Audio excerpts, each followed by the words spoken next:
Hello guys. So இந்த investment videos, stock market, trading இதெல்லாம் பார்த்துட்டு ஒரு 2% 3% நாலேஜோட டக்குன்னு இன்வெஸ்ட் பண்ணால் போயிடாதீங்க. ஓகே, அதில் வந்து எக்கச்சக்கமாக நிறையா இருக்குது.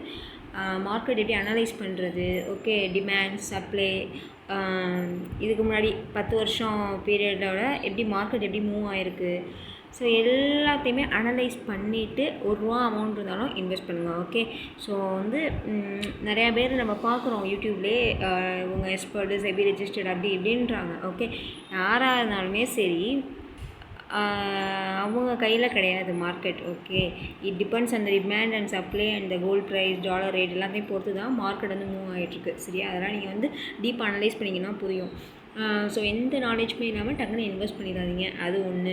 செகண்ட் பாயிண்ட் என்னென்னு பார்த்தீங்கன்னா, இப்போ இந்த இன்ஃப்ளூயன்சர் மார்க்கெட்டிங், டிஜிட்டல் மார்க்கெட்டிங் சொல்லிட்டு பயங்கர ட்ரெண்ட் ஆகிட்டுருக்கு. ஸோ அவங்களுமே என்ன பண்ணுறாங்கன்னு பார்த்தீங்கன்னா, இன்ஸ்டாகிராம்லலாம் 100 போட்டால் 200 அடுத்த நாளே வரும், 5000 போட்டிங்கன்னா அடுத்த நாளே 10,000 வரும், அந்த மாதிரிலாம் சொல்லி எப்பா மக்களை ஏமாத்தாதீங்க தயவுசெய்து. ஸோ நீங்களும் போய் அந்த ட்ராப்புக்குள்ளே விழுந்துடாதீங்க. அவ்வளோதான்.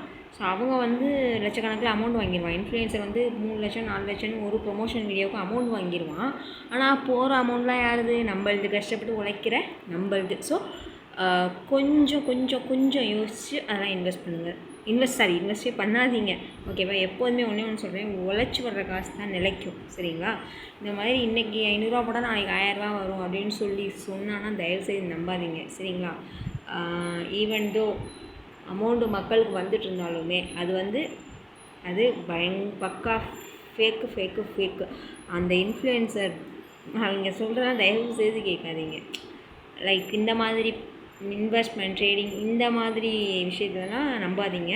ப்ளஸ் ஏதோ ப்ராடக்ட் சேல்ஸ் பண்ணுறாங்கனாலும் உங்களுக்கு யூஸ்ஃபுல்லாக இருக்கா, அது நமக்கு போட்டால் செட் ஆகுமா அப்படின்னு ஒரு 10-15 தடவை யோசிச்சுட்டு வாங்குங்க. சும்மா போய் அமௌண்ட் அவன் சொல்லிட்டான் ஓகே நல்லா தான் இருக்கும் அப்படின்னு சொல்லிட்டு நம்பி வாங்காதீங்க. செகண்டு. தேர்டு பாயிண்ட் வந்துட்டு, இன்னொன்று வந்து என்ன சொல்கிறது, நம்மளே வந்து அஃபிலியேட் மார்க்கெட்டிங்னு ஒன்று இருக்குது. ஸோ அது மூலமாக நம்ம அமௌண்ட் ஜென்ரேட் பண்ணலாம். அது எப்படின்னா, இப்போ ட்ரெஸ் சேல்ஸ் பண்ணுறீங்க. இப்போ வந்து ஒரு ட்ரெஸ்ஸு மீஷோவில் நம்ம இது பண்ணிவிட்டு அதை பல்காக நீங்கள் வாங்கிட்டு ஹோல்சேல் ரேட்டை வாங்கிட்டு மீஷோவில் ஒரு அக்கௌண்ட் ஓப்பன் பண்ணி நீங்கள் சேல் பண்ணலாம். ஓகேவா? அந்த மாதிரி ஜென்யூன் வேலை, ஏதாவது உழைச்சி வர்ற காசை மட்டும் நம்புங்க. இந்த மாதிரி உட்காந்துட்டே வரும் அப்படின்னு சொன்னாங்கன்னா தயவுசெய்து நம்பாதீங்க. ஸோ இது நிறைய பேர் ஏமாந்துருக்காங்க. நம்ம நியூஸில் நிறைய பேர் பார்க்குறோம், நிறைய பேர் இறக்குறாங்க இதனால். So please avoid that. Okay, உழைங்க, நல்லா சாப்பிடுங்க, கைண்ட்னஸாக இருங்க. Okay, bye, love you.